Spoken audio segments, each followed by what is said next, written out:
सांगली मिरज कुपवाड शहर महानगरपालिकेच्या ड्रेनेज विभागाच्या सहकार्याने झालेल्या दलदलीमध्ये आलेलं। या ठिकाणी जेव्हा ड्रेनेज झालं तदनंतर ते पूर्ववत करून देण्याचं काम ठेकेदाराकडे करून घ्यायचं काम हे या ड्रेनेज विभागाने केलेलं नाही।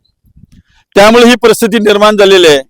आज मी या ठिकाणी कसं आलोय हे माझं मलाच माहिती आहे, पण या नागरिकांची समस्या बघू एवढ्या मोठ्या प्रमाणात नागरिक उभारलेत। साहेब आपलं नाव सांगा। माझं नाव जावेद पठाण आहे। ते परिवार कॉलनी आहे। ड्रेनेजच्या टायमाला ह्याच्या आधी काम एकदम चांगलं होतं। ड्रेनेज केल्यावर त्याने माती इथंच पसरून त्यावर माती पसरून इकडेच गेले नंतर आलेच नाही। नंतर काय गेलं, पाऊस लागला जरा जरा मुरुम टाकला, ह्या मातीवरच टाकला त्याने, माती काढली नाही काय नाही, त्यावरच करून गेल्यात।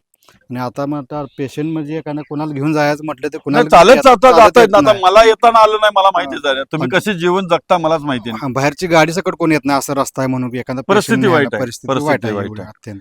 त्यामुळे आम्हाला इच्छा आहे काय तर बाकी या भागामध्ये स्ट्रीट लाईट पण नाही, रोडला नाही, काहीच नाही। म्हणजे रात्रीची ह्याच्यापेक्षा भयावह परिस्थिती आहे, रात्री काय दिसतच नाही, दिसतच नाही। ठीक आहे, ठीक आहे।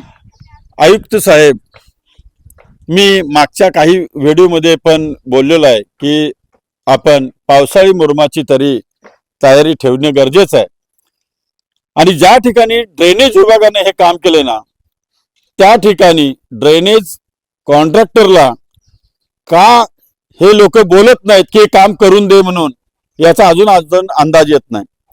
आपण एक कर्तव्यदक्ष आयुक्त म्हणून आपल्याला मिळालेला आहात, त्याबद्दल आम्ही सांगलीकर खुश आहोतच।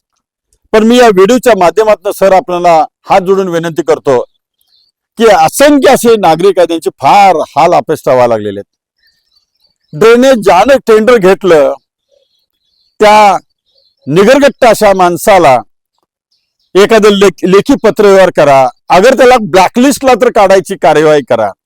कारण एकच येऊन ह्या गोरगरीब लोकांना अशा नरक यातने टाकून जायचं काम त्यानं केलेलं आहे। त्यामुळे मी ड्रेनेज विभागाचे कार्यकारी अभियंता कुर्णे साहेब तुम्हाला हात जोडून विनंती करतोय की या लोकांना खूप त्रास सहन करावा लागत आहे। या भागामध्ये स्ट्रीट लाईट पण नाहीये, त्यामुळे प्लीज तुम्हाला रिक्वेस्ट करतो की ताबडतोब तुम्ही या रस्त्यावर मुरुम टाकून द्यावा। पावसाळी मुरुमाचं नियोजन आयुक्त साहेब करतील, पण पावसाळी मुरुम टाकून याच्यावर टेंडर धारकाला तुम्ही साथ देण्याचा प्रयत्न केला तर तो मी चालू देणार नाही। टेंडर धारकाचं जिथं काम आहे त्यांनी ते करावं आणि पावसाळी मुरुम जे मागवलं जाईल तो आपल्या इतर ठिकाणी वापरावा, अशी मी तुम्हाला व्हिडिओच्या माध्यमातून विनंती करतोय।